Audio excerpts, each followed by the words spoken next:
우리 주님이 오신 성탄절이 점점 다가오는 대강절을 저희들이 보내고 있습니다. 그리스도의 탄생을 기념하기 위한 성탄절 4주 전부터 우리는 대강절, 대림절이라고 하면서 시간을 보내고 있는 것입니다. 오늘 대강절 둘째 주 주님 전에 나오신 여러분 모두에게 하나님께서 예비하신 큰 은혜가 오늘 여러분 모두에게 충만하게 임하시기를 다시 한번 주의 이름으로 축원합니다.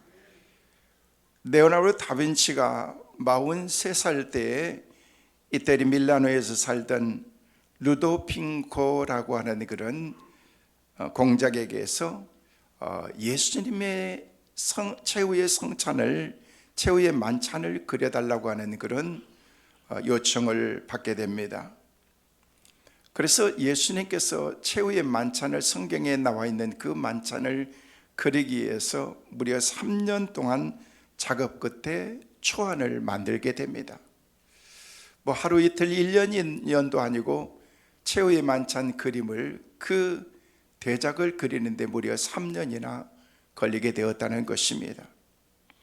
거기에는 예수님의 모습을 어떻게 표현해야 될 것인가, 제자들의 한 사람 한 사람의 그 모습들을, 성경에 나와 있는 그런 그들의 표정과 모습들을 생각하면서 거기에 그림을 그려 넣는데 오랫동안 이렇게 시간이 걸리게 된 것입니다. 가룟 유다의 모습은 과연 어떤 모습으로 그려야 될 것인가 고민이 많이 있었을 것입니다. 오랜 그런 작업 끝에 3년 동안의 그 작업 끝에 드디어 그림의 초본을 완성하고 그것을 먼저 친구에게 보여주면서 소감을 불었습니다. 이때 다빈치의 친구는요, 예수님의 오른손에 들려 있었던 그런 그 잔을 가리키면서 이 잔이 너무너무 인상적이다, 사실적이다, 마치 진짜 컵을 들고 있는 것 같다라는 그런 생각을 하면서 그 모습을 칭찬하게 되었던 것입니다. 그런데 다빈치가 갑자기 붓을 들고서 그동안 심혈을 기렸던 그런 그 그림에 예수님 손에 있었던 그런 그 컵을 그 자리에서 지워버리고 말았던 것입니다.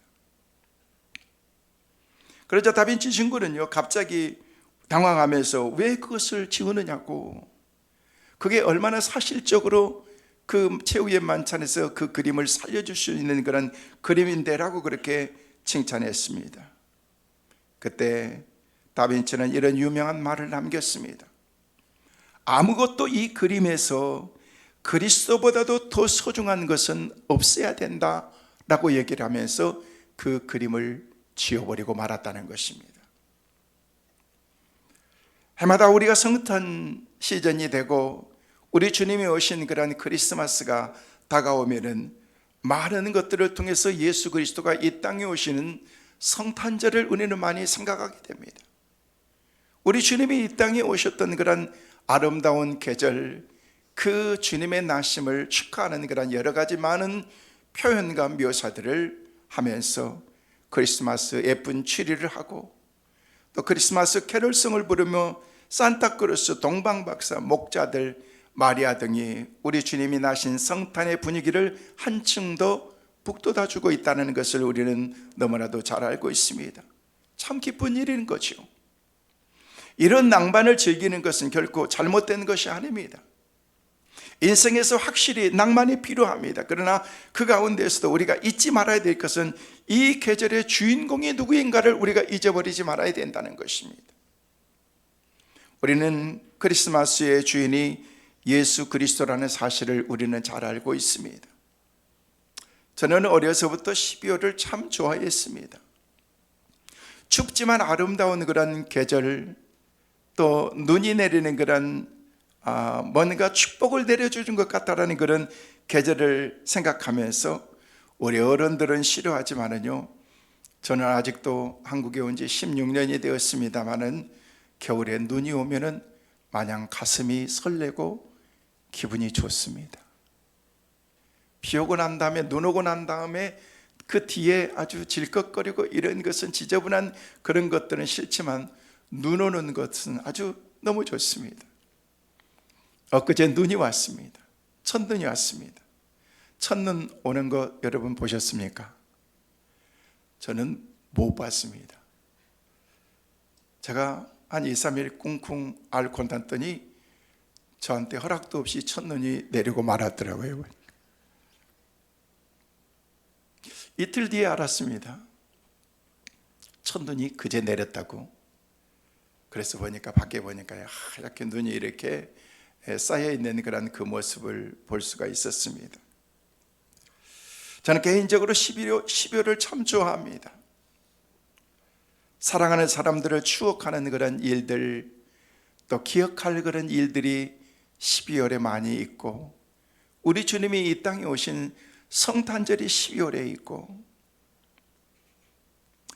제가 어렸을 때 손꼽아 기다렸던 그런 제 생일이 있었는데, 그 해는요 아무도 제 생일을 기억해 주는 사람이 아무도 없었습니다. 사랑하는 가족도 친구도 이웃도 주위에 있는 사람들도 아무도 내 생일을 알아주는 사람이 없었습니다. 누가 제 생일을 알아주겠어요? 뭐 생일이라고 해야 뭐 특별한 거 있었겠습니까? 그런데 어린 마음 속에 아주 무척 속상하면서 아무도 내 생일을 알아주지 않네, 아무도 내 생일을 축하해 주지 않네라는 그런 섭섭한 마음을 안고서 그 생일에 늦은 밤을 보냈던 그런 그 시간이 지금도 생생합니다. 혹시 크리스마스에 예수님이 그런 생각을 하시지 않을까라는 그런 생각을 문득 해보게 됩니다. 이날의 주인공은 예수 그리스도인데, 그리고 기독교의 핵심은 예수 그리스도이신데, 예수 그리스도의 생일을 우리끼리만 즐기고 우리끼리만 그냥 보내다가 그렇게 많은 것은 아닌가라는 그런 생각을 해보게 된다는 것입니다. 그냥 예수님 생일인데 그냥 세상에 들떠서 세상에 취해가지고 세상 가운데서 살다 보니까 주님이 나신 성탄과는 무관하게 내 삶을 지내고 있는 것은 아닌가라는 그런 생각을 해보게 되는 것입니다. 성도 여러분, 저는 여러분에게 이 시간 물어보고 싶습니다. 예수 그리스도가 누구십니까? 여러분에게 있어서 예수님이 누구십니까? 우리가 인생에서 물을 수 있는 질문 가운데서 이보다도 더 심오한 질문은 없을 것입니다. 이보다도 더 중요하고 이보다도 더 본질적인 그런 질문은 없을 것입니다. 우리는 수도 없이 예수 그리스도에 대해서 얘기 듣고 수도 없이 예수 그리스도라는 그런 사실을 우리는 잘 알고 있지만, 진정 나 자신에게 있어서, 여러분에게 있어서, 당신에게 있어서 예수 그리스도는 누구냐는 것입니다. 내게 있어서 예수 그리스도는 과연 누구신가? 예수님이 자기 생애의 목표를 향해서 걸어가야 될 때가 되었다고 느끼셨을 때 어느 날 제자들에게 그렇게 물으신 거예요. 헐몬산으로 가는 도상이었습니다. 가이사라 빌립보 마을에 도착했을 때에 예수님은 제자들을 돌아보시면서 중요한 질문을 하시게 된 거지요. 첫째는요, 사람들이 나를 어떻게 평가하고 나를 뭐라고 얘기하더냐라고 그렇게 주님이 물으신 것입니다. 우리 주님이 물으셨을까요? 우리 주님도 다 들렸을 것입니다. 사람들이 어떻게 평가하는 것, 수많은 사람들이 자기를 따라오지만 또 수많은 사람들이 예수 그리스도를 배척하고 예수님을 핍박하고 궁지와 어려움 가운데 빠뜨리는 사람들도 너무 많았기 때문에 과연 세상 사람들은 나에 대해서 뭐라고 말하고 있는 것인가 라는 그런 생각이 예수님 마음속에 들었던 것 같습니다. 그래서 그것을 제자들에게 물으신 것입니다. 그리고 두 번째 질문은 너희들은 나를 누구라고 생각하느냐라고 그렇게 물으셨다는 것입니다. 이 질문은 오늘 이 시간 주님께서 저와 여러분에게 묻는 질문이기도 한 것입니다. 첫 번째 답변은 그랬습니다. 제자들이 사람들이 선생님을 세례 요한이라고 그렇게 말하는 것을 많이 들었습니다 라고 그렇게 얘기한 것입니다. 요한은 그 당시 가장 위대한 설교자였습니다. 그의 말씀을 들으려고 사람들은 광야까지 막 몰려왔습니다. 그의 말씀을 듣는 사람들은요, 죄를 회개하고 요단강가에 가서 세례를 받았습니다. 위대한 영향력이 있었던 스승, 위대한 설교자 요한, 예수님은 그 요한과 비슷한 사람쯤 되는 분이 아니었을까라는 그런 생각으로 사람들은 예수 그리스도를 향해서 세례 요한과 같다라고 그렇게 말한 것입니다.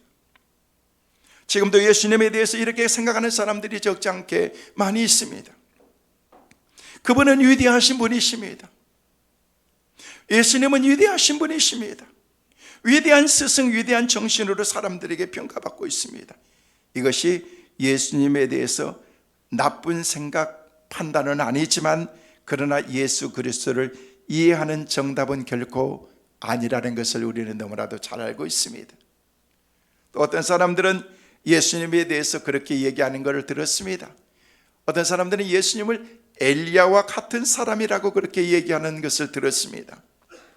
이것은 엘리야가 능력을 가진 사람이었기 때문에 그렇습니다.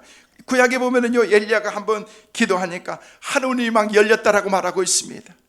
하늘에서 비가 막 쏟아지기도 했습니다. 어떨 때는요, 불이 쏟아지기도 했던 것입니다.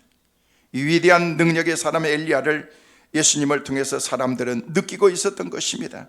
왜냐하면 예수님이 한번 기도할 때 소경이 눈을 뜨고 안진뱅이가 일어나고 기머거리가 듣게 되는 그런 놀라운 그런 하나님의 역사를 경험했기 때문에 그런 것입니다. 그래서 예수님을 보면서 엘리야가 다시 살아났는가라고 생각하는 사람들이 있었다는 것입니다. 이런 생각을 하는 사람들이 당연히 있었을 것입니다. 예수님은 분명히 능력을 가진 사람으로 보였기 때문인 것입니다. 오늘날도 많은 사람들이 예수님을 특별한 그런 능력을 가지신 분으로 생각합니다. 틀린 것 아닙니다. 우리 예수님은 능력을 가지셨습니다. 예수님의 능력은 보통 능력이 아니십니다. 그러나 그것을 보여주시기 위해서 우리 예수님이 이 땅에 오신 것은 아니었다는 것입니다.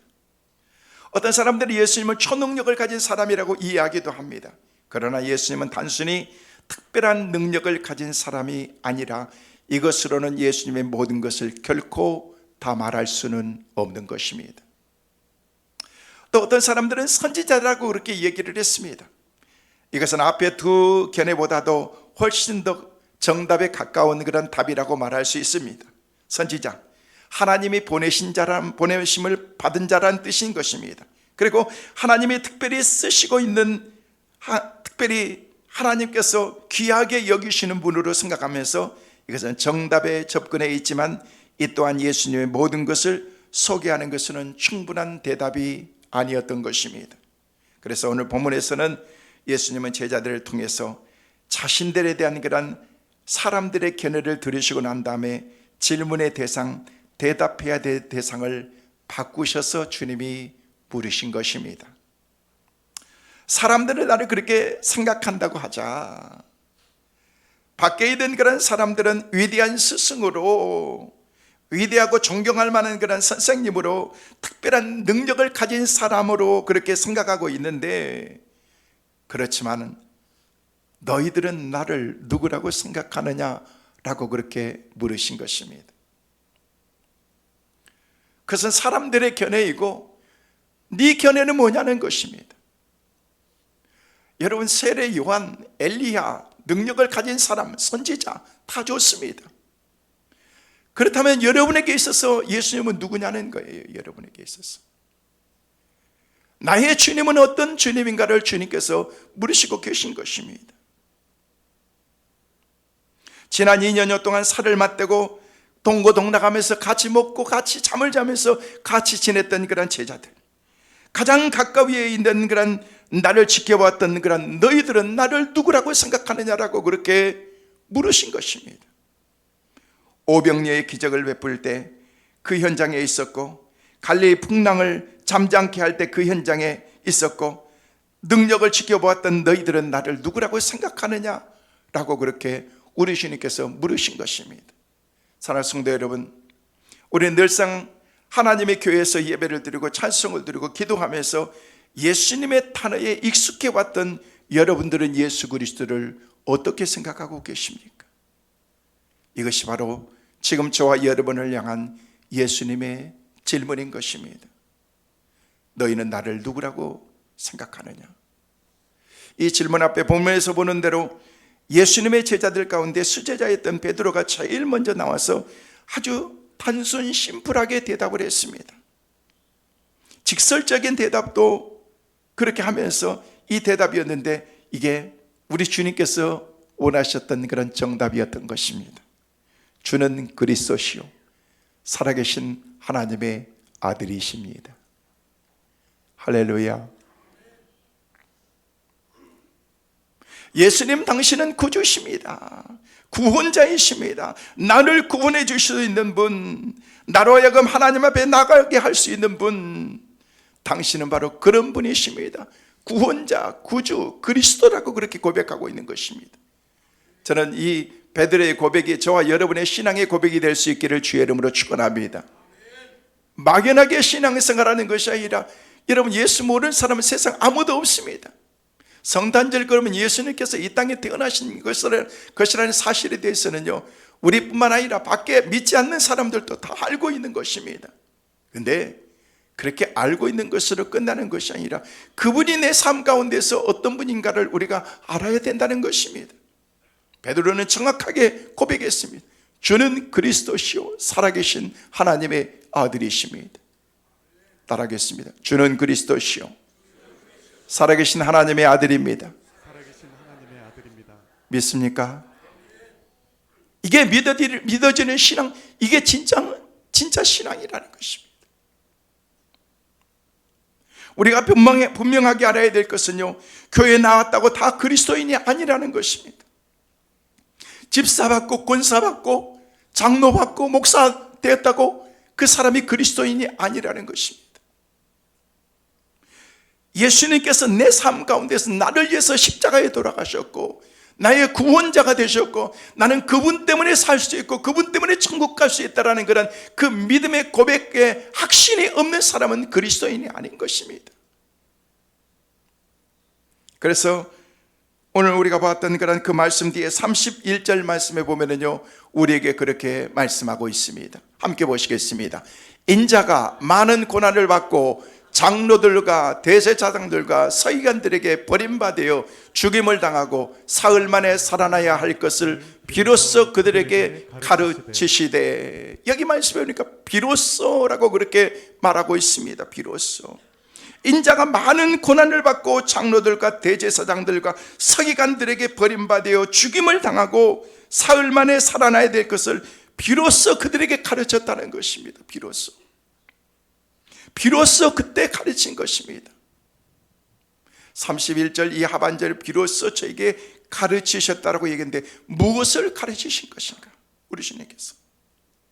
그것은 우리 주님께서 이제 얼마 있지 않으면 십자가를 지시고 죽임을 당하시고 그러고 난 다음에 장사 지낸 지 사흘 만에 다시 살아나야 될 것을 우리 주님께서 말씀하셨다는 것입니다. 그것을 가르치신 것입니다. 베드로에게서 그리스도라는 그런 고백을 받으시고 난 다음에 이제 제자들이 이 위대한 진리를 받아들일 준비가 되었다는 사실을 주님께서는 그때 하신 것입니다. 그토록 오랜 많은 시간을 보내면서 수많은 메시지를 다 우리 주님께서 가르쳐 주셨는데도 그 비밀을 깨닫지 못했기 때문에, 알지 못했기 때문에 주님께서는 가르치지 못하는 것입니다. 그런데 비로소 이제 우리 주님께서 그것을 가르치신 것입니다. 이제 주님이 비로소 기독교의 진리의 엄청난 극점, 십자가의 부활 사건을 제자들에게 계시해주고 제시해주고 보여줘도 괜찮다라는 그런 생각을 우리 주님께서 가지신 것 같습니다. 이제 내가 죽어야 된다. 그리고 죽은 다음에 사흘 만에 살아나리라, 부활하리라, 승천하리라. 우리 주님께서 제자들에게 다 말씀하신 것입니다.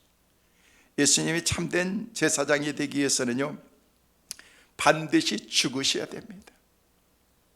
제사장의 중요한 역할은요, 항상 제물을 늘 준비해야 됩니다. 그게 크든 작든 제물을 준비해서 제사 때마다 예배 때마다 하나님께 드리는 것이 제사장의 의무이기도 한 것입니다. 그래서 속죄 제물을 항상 준비해야 되는 것입니다. 이제 예수님의 제사장으로서 준비한 속죄 제물을 준비한 제물이 있습니다. 그것은 바로 자기 자신이었던 것입니다. 죄 때문에 하나님의 심판과 저주를 받고 하나님께 나갈 수 없었던 그런 우리를 대신해서 하나님의 진노와 채찍을 막기 위해서 자신의 몸을 십자가의 제물로 드리기로 예수님께서 결심하신 것입니다. 그리고 거기에서 하나님의 진노 대신을 받으시고 이제 거룩한 씨를 뿌리기로 결정한 것입니다. 그분은 제사장이 되기 위해서 십자가에 죽으셔야만 했던 것입니다. 구주가 되기 위해서는요, 십자가의 죽음이 필요했던 것입니다. 그러나 제사장일 뿐만 아니라 왕으로서 우리의 삶을 통치하시고 다스리기 위해서 그분은 살아나셔야만 했던 것입니다. 그리스도는 죽음으로 끝나는 분이 아닙니다. 주님께서 십자가 지시고 죽음 이후에 다시 살아나셨다고 말씀하고 계십니다. 만약 그리스도가 살아계시지 않는다면 우리의 믿음도 헛것일 것입니다. 우리는 기도할 필요도 없습니다. 우리는 하나님께 나갈 방법이 없는 것입니다. 여러분, 구속이라고 하는 것은요, 하나님과 인간 사이를 연결시켜주는 연결점이 바로 구속자이신 예수 그리스도를 통해서 우리가 하나님께 나갈 수 있게, 그래서 우리가 기도할 때마다 반드시 누구의 이름으로? 예수 그리스도의 이름으로 기도합니다. 왜? 예수 그리스도가 중보자이기 때문에 그런 것입니다. 저 하늘과 이 땅에 있는 그런 우리 인간들은요, 도저히 만날 수 없는 그런 연결점이 없는 그런 인간관계, 그 삶 가운데서 살아가는 우리를 위해서 하나님께서 친히 인간의 몸을 입고서 이 땅에 내려오셔서 십자가를 통해서 십자가의 이 땅에 있는 땅과 하늘에 있는 하나님을 연결시켜주는 연결고리가 바로 예수 그리스도의 구원의 십자가라는 것입니다. 그래서 누구든지 예수 그리스도를 구주로 영접하는 모든 사람들에게는 하나님께 나갈 수 있는 그런 하나님의 은혜를 허락해 주신 것입니다. 그래서 구주가 이 땅에 오셨다라고 그렇게 말씀하시는데, 뭐 하기 위해서? 우리의 삶 가운데서 새 생명을 예수 그리스도를 통해서 하나님과 연결하게 하는 그런 축복의 은을 우리에게 열어주기 위해서 오신 것입니다. 만약 그리스도가 살아계시지 않는다면 그래서 아무것도 의미가 없다는 것입니다. 우리 주님은 살아계십니다. 살아계셔서 내 기도를 들으시고 내 인생 가운데서 모든 것을 주관하시면서 우리를 다스리시고 우리를 인도하시고 나의 왕, 나의 주님이 되시기 위해서 그분은 부활하셨다라고 말하고 있습니다. 주님은 예수 그리스도입니다라는 이 고백이 사랑하는 그런 베드로의 고백일 뿐만 아니라 우리의 고백이 되어야 된다는 것입니다. 그래서 사랑하는 제자들에게 이 질문을 하신 것입니다. 너희는 나를 누구라고 하느냐? 너희는 나를 누구라고 생각하느냐?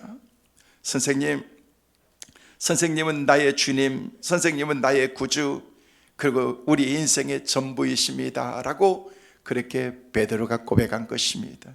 성도 여러분, 주님이 우리에게 고백되어지기를 원하는 것이 무엇인 줄 아십니까? 주님은 나의 그리스도가 되십니다. 주님이 나의 전부이십니다. 이 고백이 베드로의 고백이지만은 우리의 고백이 되어지기를 원하고 계신 것입니다. 그렇다면 어떻게 우리가 예수 그리스도를 구주와 주님으로 믿을 수 있을까요? 마태복음에는요, 예수가 그리스도라고 고백되어지는 베드로의 고백을 받았을 때 우리 주님께서 너무너무 기뻐하셨습니다. 그러면서 칭찬하셨습니다. 뭐라고 칭찬하신 줄 아십니까? 마태복음 16장 17절 말씀 보니까 주님은 이 고백을 듣고 너무 기뻐하시면서 이렇게 말씀하셨습니다. 함께 보시겠습니다. 예수께서 대답하여 이르시되 바요나 시몬아 내가 복이 있도다. 이를 내게 알게 한 이는 혈육이 아니요 하늘에 계신 내 아버지시니라. 여기 말씀해 보니까 우리 예수님께서 그 고백을 듣고 난 다음에 너무너무 기뻐하십니다. 너 복 받을 거야, 복 받을 거야. 그러면서 너 그것을 네가 한 고백인 것처럼 생각하지 아니야. 하나님께서 고백하게 해주신 거야. 혈육이 아니고 육체가 그렇게 고백한 거 아니야. 인간이 고백할 수 있는 고백이 아니야. 하늘에 계신 내 아버지가 그렇게 내 입술을 통해서 고백하게 해준 거야 라고 그렇게 하면서 우리 주님께서 베드로를 막 칭찬하는 것을 볼 수가 있습니다. 인간적으로 이성적으로 이 진리를 안 것이 아니라 하나님 아버지가 알게 한 것이라고 말한 것입니다. 예수를 그리스도라고 발견하게 되고 믿게 된 것은 하나님이 그렇게 도와주실 수 있는 분이라는 것을 말하고 있는 것입니다. 왜 어떤 사람은 교회 생활을 10년 생활을 신앙생활을 했는데도, 아니 어떤 사람들은 수십 년 동안 신앙생활을 했는데도 단순한 복음 하나 깨닫지 못하고 예수 그리스도와는 전혀 무관되게 그렇게 신앙생활하면서 신앙생활이 아닌 거죠. 교회 생활하면서 그렇게 살아가는 사람들이 많이 있느냐는 거예요. 왠줄 아십니까? 예수 그리스도를 구주로 경험한 경험이 없기 때문에 그런 것입니다. 그래서 성령님의 도우심이 필요한 것입니다. 오늘 시간 여러분이 신앙생활하면서 믿음 생활하면서 여러분 구원에 대한 그런 확신이 없고 믿음에 대한 감격이 없고 그렇다면요, 하나님께 기도하면서 하나님 내 마음속에 예수 그리스도에 대한 구원의 감격이 넘치게 도와주시고 주님이라고 하는 그런 십자가만 생각해도 가슴이 벌렁거리면서 울렁거리고 가슴이 뛰는 그런 하나님의 그런 마음을 내게 허락해 달라고 기도해야 됩니다.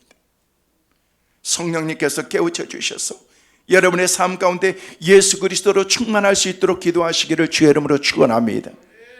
성도 여러분, 향해 여러분 가운데 아직도 그런 믿음의 확신이 없으면요, 하나님 저에게 예수님을 깨달아 알게 도와주옵소서라고 그렇게 기도해 주세요. 그럼 하나님께서 여러분에게 그런 은혜를 주시고 하나님의 말씀을 들을 때 깨닫게 만들어 주실 것입니다. 여러분 신앙생활은요, 깨닫지 않고는요 온전하게 신앙생활할 수가 없습니다. 하나님의 말씀을 깨닫지 못하고 우리가 온전하게 어떻게 신앙생활할 수 있겠습니까? 예수 그리스도를 알지 못하고서 우리가 어떻게 온전하게 신앙생활할 수가 있겠습니까? 그래서 기도해야 됩니다.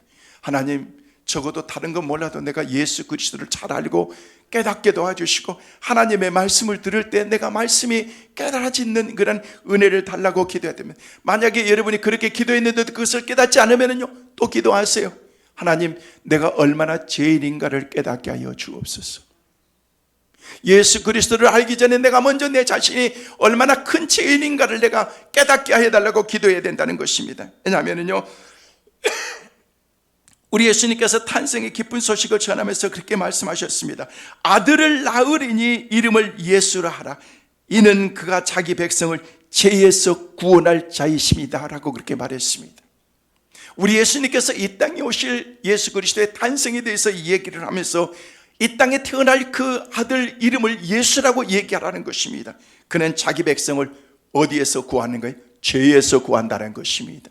우리 모든 사람들은요, 죄 가운데 있다는 것을 우리에게 모든 사람이 죄를 범하였음에 다 하나님의 영광에 이르지 못한다라고 그렇게 말하고 있는 것처럼 이 땅에 있는 모든 사람들은요, 나는 의롭게 깨끗한데요, 큰 죄를 지은 사람이 아닌데요, 나는 감옥에 한 번도 갔다 온 적이 없는데요 라고 그렇게 말할지 몰라도 우리는 인간의 원죄가 우리 가운데 있는 것입니다. 그래서 우리에게 죄인이라고 그렇게 말하는 것입니다. 하나님, 내 마음속에 내 생각 속에 있는 그런 죄까지도 하나님 내 자신을 발견하게 도와주옵소서. 그래서 모든 백성을 죄에서 구원할 자이신 예수 그리스도가 오셨다라고 얘기하는데, 내 자신의 그런 모습을 발견할 때, 여러분이 스스로 내 자신을 알 때, 그때 예수가 보이기 시작하는 것입니다. 여러분, 이 죄라는 것은 이해하지 못하고는요 구원을 이해할 수가 없는 것입니다. 그래서 죄를 깨닫지 못하고는요 구원이 깨달아질 수가 없는 것입니다. 이 두 가지는 매우 중요한 연관성을 가지고 있습니다.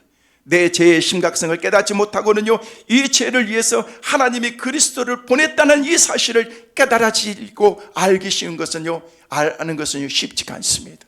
그냥 세상 사람들이 말하는 그냥 메리 크리스마스, 기쁜 성탄, 이 정도만 보내고 마는 것입니다.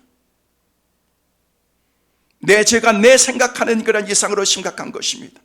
나의 죄는 거룩하신 하나님을 거스려서 그분의 진노를 샀다라고 말하고 있습니다. 그래서 하나님께서 인간의 몸을 입고서 이 땅에 내려오신 성육신, 이게 바로 성탄이라는 것입니다. 성도 여러분, 만약 예수님이 깨달아지지 않고 구원이 깨달아지지 않거든 여러분이 하나님 앞에 그렇게 기도하시길 바랍니다. 하나님, 하나님의 사랑이 느껴지게 하여 주옵소서. 십자가에서 흘리신 예수 그리스도의 보혈이 느껴지게 하여 주옵소서. 이 예수 그리스도의 보혈을 통해서 우리가 새 생명을 얻게 되었다는 것입니다. 오래전 1988년 크리스마스를 앞둔 구소련에 있는 아르메니아에서 대참사가 일어났습니다. 무려 10만 명 가까운 많은 사람들을 희생냈던 지진이었습니다. 강도 7.0도로 그 지역에 있는 모든 건물들이 다 쓰러져 버렸습니다. 사상자가 몇 명인지 파악되지 않았어요. 한 10만 명쯤 될 거다. 공식적인 집계는 4만 5천 명으로 나왔지만 그 뒤에 파악도 되지 않는, 그냥 모든 건물들이, 아파트 9층 건물들이 막 우아르르 무너졌습니다. 그 가운데 유명한 일화가 있지 않습니까? 9층 건물에 콘크리트 잔디에 깔려 있었던 엄마와 딸의 이야기는 오고 오는 모든 사람들에게 감동을 줍니다. 너무 많은 지역에서 수많은 사람들이 다 압사해 있기 때문에 어디서 구출을 해야 될지도 모르고 누구를 구출해야 되는지도 모르는 그런 상황 가운데 콘크리트에서, 계속해서 차가운 콘크리트에서 죽어가고 있는 그런 모녀의 아름다운 모습. 하루 이틀 며칠이 지나면서 딸은 엄마에게 보채기 시작합니다. 엄마 추워요. 엄마 배고파요. 엄마 목말라요. 아무것도 해줄 수 없는 그런 그 엄마의 그 상황과 입장 가운데에서 내가 사랑하는 딸을 위해서 뭘 해줄 수 있을 것인가 생각하는데 문득 내 머릿속에 생각이 나는 거예요. 오래전에 보았던 영화 가운데에서 조난당해가지고 아무것도 먹을 것 마실 것이 없을 때 서로를 위해서 그냥 서로의 손가락을 잘라서 손가락에 흐르는 피를 상대방에게 입술에 적시해줬던 그 모습이 생각나서 갑자기 그 엄마는요 땅을 더듬기 시작합니다. 뭔가가 잡히기 시작했는데 유리 조각이 있습니다. 그 유리 조각으로 자기의 손을 막 끄기 시작합니다. 손에서 뚝뚝 떨어지는 피를 사랑하는 딸의 입에 먹으면서 목을 지켜주기 시작합니다. 시간이 지나면서 엄마 목말라요. 흐르던 피가 나오지 않았을 때 또다시 다른 곳을 찢어서 계속해서 흐르는 피를 통해서 무려 2주 동안이나 엄마의 피를 마시고서 그 딸은, 4살 된 딸은 살고 있었던 것입니다. 드디어 2주가 지나고 난 다음에 극적으로 그들이 구조가 되었습니다. 그러나 이미 엄마는 이 세상 사람이 아니었습니다. 사랑하는 딸은 엄마의 그 희생으로, 엄마의 흘렸던 그 피로 인해서 겨우 생명을 유지하고 있었던 것입니다. 2025년 전 비슷한 사건이 일어났습니다. 다른 방법으로는 살 길이 없고 하나님의 진노를 피할 수 없었던 인류를 위해서 하나님께서 하나밖에 없는 독자 예수 그리스도를 이 땅에 보내신 것입니다. 그래서 십자가에서 남김없이 아낌없이 피를 다 쏟게 만드신 것입니다. 그 예수 그리스도의 피 흘림이 없은즉 죄 사함이 없다라고 그렇게 성경은 우리에게 말씀하고 있습니다. 예수 그리스도의 피 흘리심, 그것이 바로 우리 주님이 이 땅에 오신 놀라운 그런 사건인 것입니다. 성도 여러분, 성탄절은 십자가를 통해서 예수 그리스도가 오신 이유를 생각해야 될 그런 계절입니다. 단순한 탄생만을 기뻐하는 그 계절로 끝나는 것이 아니라는 것입니다. 죽음의 사건을 통해서 그가 왜 이 땅에 오셨는지를 깊이 우리가 이해해야 되는 것입니다. 성경을 읽으면서 이상한 사실 가운데 하나는요, 성경 한 군데에도 보니까 예수님의 탄생을 기념해라 라고 그렇게 말한 적은 없습니다. 예수님이 탄생한 것을 축복하고 그렇긴 하지만 그렇다고 해서 예수님의 탄생을 축하하는 것이 나쁘다는 얘기 아닙니다. 그 대신 성경은 우리에게 그렇게 말합니다. 그리스도의 죽으심을 내가 너희를 위해서 죽는 것을 기억해라, 기념해라, 잊어버리지 말아라. 왜? 그 일을 위해서 우리 주님께서 이 땅에 오셨기 때문이라는 것입니다. 피 흘리는 것을 기억하라고 말하고 있습니다. 왜? 그 피가 우리의 생명을 상징하기 때문에, 새 생명을 주는 것은 하나님의 은혜이기 때문이라는 것입니다. 그래서 성탄절의 진정한 의미는 십자가의 사건을 떠나서는 절대 이해할 수가 없는 것입니다. 그는 죽으시기 위해서 이 땅에 성탄의 주님으로 오신 것입니다. 성도 여러분, 말씀을 맺습니다. 우리는 베들레헴 말구유만 보아서는 안 됩니다. 구유 저 건너편의 십자가를 볼 수 있어야 되는 것입니다. 베들레헴 땅이 아니라 저 칼보리 언덕 위를 바라볼 때 주님께서 2025년 전 베들레헴의 말구유에 아기로 오신 예수 그리스도를 우리가 그 가운데서 발견할 수가 있는 것입니다. 사실 우리 예수님은 죽기 위해서 오셨습니다. 피 흘리기 위해서 오셨습니다. 그 피 흘림이 예수 그리스도 앞에 나와 예수님을 구주와 주님으로 고백하는 사람들의 양심을 죄에서 해방시키고 용서함을 주셨으며 이제는 하나님을 아버지라고 고백하면서 부를 수 있는 새 노래, 내가 걸어갈 수 있는 새 인생을 준비해 주신 것입니다.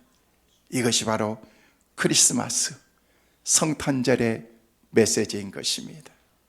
성도 여러분, 진정한 크리스마스의 의미, 성탄절의 의미를 깊이 여러분이 기억하면서 2025년 기쁜 성탄을 맞이하는 대림절을 보내는 우리 모든 성도들 다 되시기를 주님의 이름으로 축원합니다.